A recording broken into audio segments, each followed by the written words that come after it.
मैं सबसे पहले अपने पार्टी के सभी वरीय साथियों का, सहयोगियों का, नेताओं और कार्यकर्ताओं का दिल से आभार व्यक्त कर रहा हूं, धन्यवाद दे रहा हूं, जिन्होंने मुझ पर ये जिम्मेवारी, ये भरोसा मेरे कंधों पर रखा है।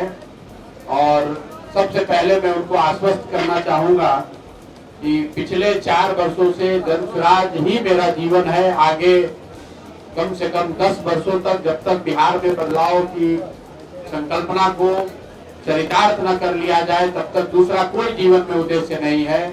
बांकीपुर में चुनाव लड़ने की जो जिम्मेवारी हमको दी गई है, मैं उसी प्रयास के दिशा में इसको एक कदम मानता हूं।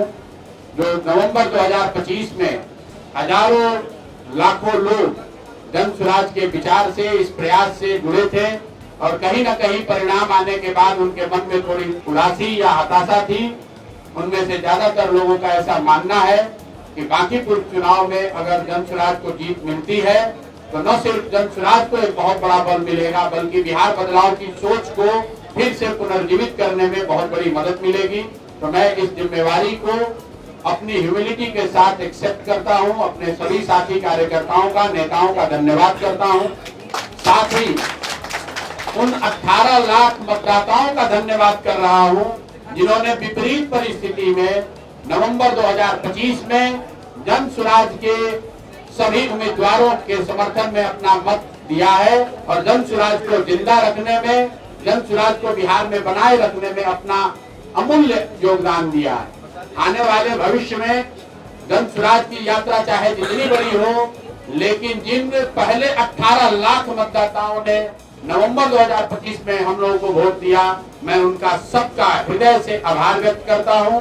और अंत में बांकीपुर के वो सभी मतदाता साथी जिन्होंने पिछले 1-1.5 महीनों से हम लोगों को व्यक्तिगत तौर पर या कार्यकर्ताओं साथियों के माध्यम से ये बताया कि हर हालत में मुझे बिहार में स्थिति के सुधार के लिए, बिहार में बदलाव के लिए खुद उतरकर चुनाव लड़ना चाहिए।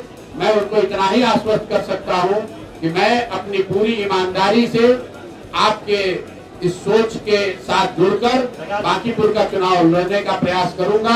और अगर आपका आशीर्वाद मिला, जीत कर आए, तो मैं आपको आश्वस्त कर रहा हूं कि आपकी भावनाओं के अनुरूप, आपकी इच्छा अपेक्षा के अनुरूप काम करने का प्रयास करेंगे।